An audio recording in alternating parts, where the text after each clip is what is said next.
Hello everyone आज चाहिँ हामी 2022 मा सोधेको क्वेसन नम्बर 4 को बी को क्वेसन सल्भ गर्न गइरहेको छौँ।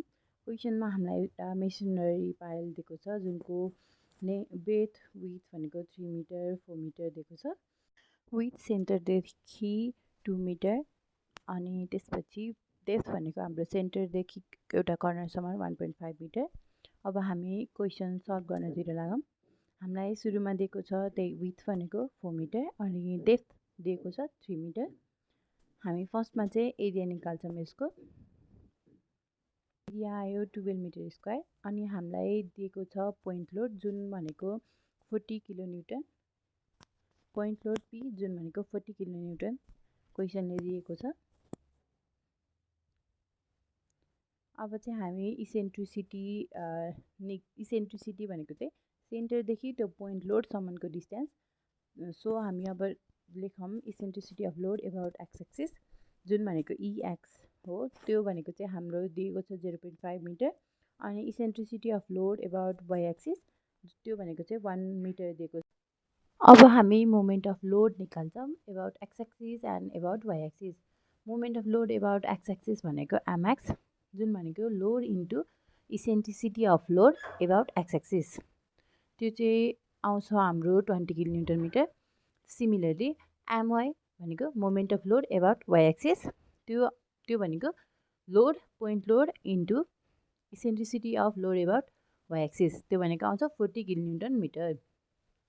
अब हामी जाऊँ मोमेन्ट अफ इनर्सिया निकाल्नतिर। मोमेन्ट अफ इनर्सिया पनि त्यस्तै एक्स एक्सिसमा निकाल्नु पर्यो अनि वाइ एक्सिसमा निकाल्नु पर्यो। आइएक्सएक्स निकाल्ने फर्मुला हामीलाई थाहा छँदैछ बिडी क्युब बाई 12। सो मैले यहाँनिर त्यही फर्मुला लगाएर आइएक्सएक्स निकाल्छु अनि आइवाई पनि निकाल्छु। आइएक्सएक्स भनेको हाम्रो 9 मिटर पावर 4 आयो भने त्यो एमएमको पावर होइन सरी मिटरको पावर 4 हो। अनि आइवाई भनेको आउँछ 16 मिटर स्क्वायर। अब हामी निकालौँ। हाम्रो क्वेसनले सोधेको अनुसार stress develop at each corner of the pier कति हुन्छ भनेर सोधेको छ क्वेसन नम्बर एमा। त्यो निकाल्नलाई हामी सुरुमा रिजल्टेन्ट स्ट्रेस निकालौँ कुनै एउटा पोइन्टमा। जुन रिजल्टेन्ट स्ट्रेस निकाल्ने formula at any point is given by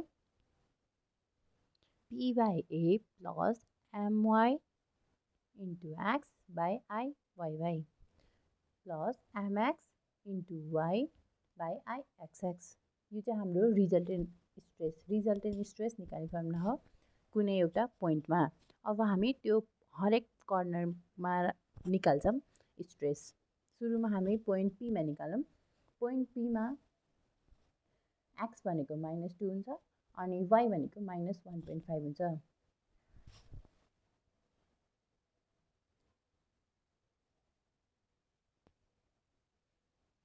यो फिगरमा सेन्टर हामीले एक्सवाईको कोअर्डिनेट छुटाउँदाखेरि पीको पोइन्टमा दुइटै नेगेटिभ पर्यो, एक्स पनि नेगेटिभ वाइ पनि नेगेटिभ भने एनको केसमा एक्स पोजिटिभ वाइ नेगेटिभ। त्यस्तै गरी एमको केसमा दुवै पोजिटिभ अनि एलको केसमा Y positive X negative. Point पीको एक्स कोअर्डिनेट भनेको -2 हुने भयो। त्यस्तै गरी वाइ कोअर्डिनेट भनेको -1.5। त्यस्तै गरी एमको एक्स कोअर्डिनेट भनेको 2 वाइ कोअर्डिनेट भनेको -1.5 एमको एक्स कोअर्डिनेट भनेको 2 वाइको 1.5 दुइटै पोजिटिभमा। त्यस्तै गरी एलको लागि एक्स कोअर्डिनेट भनेको -2 वाइ कोअर्डिनेट भनेको 1.5 पोजिटिभ 2 नेगेटिभ। र अब हामी हरेक कर्नरमा स्ट्रेस निकालौँ माथिको रिजल्टेन्ट स्ट्रेसको फर्मुला लगाएर। हामीले आइएक्सएक्स र आइवाई माथि नै निकालिसकेको छौँ अनि एमवाई र एमएक्स पनि निकालेको छौँ। त्यो भ्यालु नै त्यो तल हालिदिने त्यो जस्ट एक्स र वाइको ठाउँमा मात्रै रिप्लेस गरेर हामी निकाल्छौँ फर्दर क्यालकुलेसन।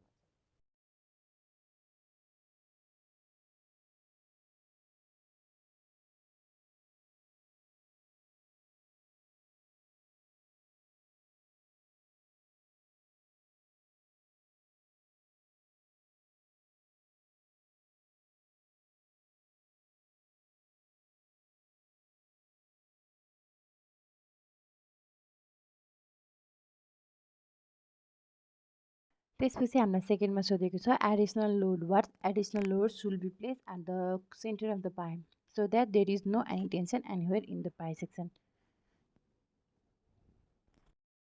सुरुमा हामी एडिसनल लोड डब्लु एज्युम गरौँ अनि इफ लोड माथि दिएको लोड चाहिँ कम्प्रेसिभ छ सो जसले गर्दा कम्प्रेसिभ स्ट्रेस कज हुन्छ।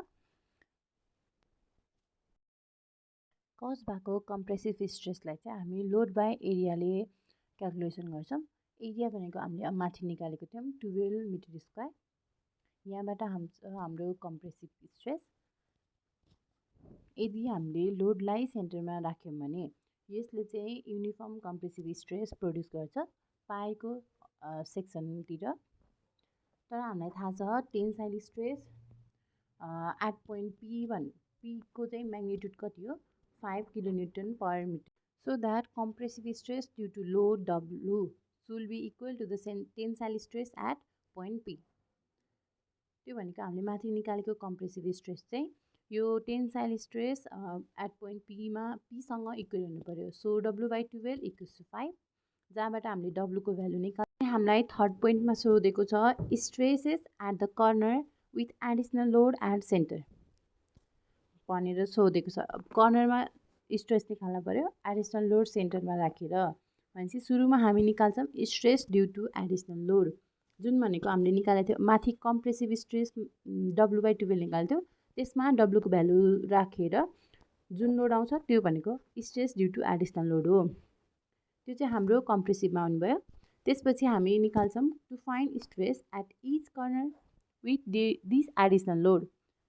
यसले स्ट्रेस निकाल्नलाई के गर्नु पर्यो जुन स्ट्रेस आएको छ त्यसमा 5 kilonewton per meter square add गर्नु पर्यो। सुरुमा हामी निकालौँ sigma P stress at point P त्यस्तै गरी एन अनि त्यस्तै गरी एम अनि त्यस्तै गरी एल। यो चाहिँ हाम्रो फाइनल एन्सर भयो।